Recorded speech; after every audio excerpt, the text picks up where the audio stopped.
ফু দিলে জ্বলতে থাকা একটি মোমবাতি মুহূর্তেই নিভে যায়, কিন্তু কখনো কি চেষ্টা করে দেখেছেন ফু দিয়ে আগরবাতি নেভানো যায় কি না? যায় না। যে নিজে জ্বলতে থাকে সে একটা সময় পর নিজে থেকেই নিভে যায়, কিন্তু যে সুগন্ধ ছড়ায় তাকে নিভিয়ে দেয়া এত সহজ নয়। জীবনও ঠিক এমনই। যারা আলো ছড়ায়, যারা অন্যকে পথ দেখায়, তাদের আলো কখনো নেভে না, বরং তারা নিজেদের আলোয় অন্যদের আলোকিত করে। তাই এমন একজন মানুষ হয়ে উঠুন যার কারণে কারো জীবনে নতুন আলো জ্বলে। এমন একজন মানুষ হয়ে উঠুন যার হাত ধরে কেউ আবার নতুন করে পৃথিবী দেখতে শেখে।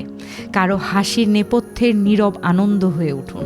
এমন শক্তি হয়ে উঠুন যেন কোনো বাধা সেই অনাবিল হাসি কেড়ে নিতে না পারে।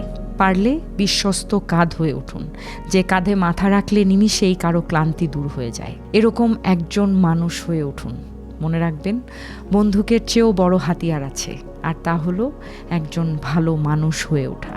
আর এই হাতিয়ার যার হাতে থাকে, পৃথিবী তার কাছেই নিরাপদ ও সুন্দর।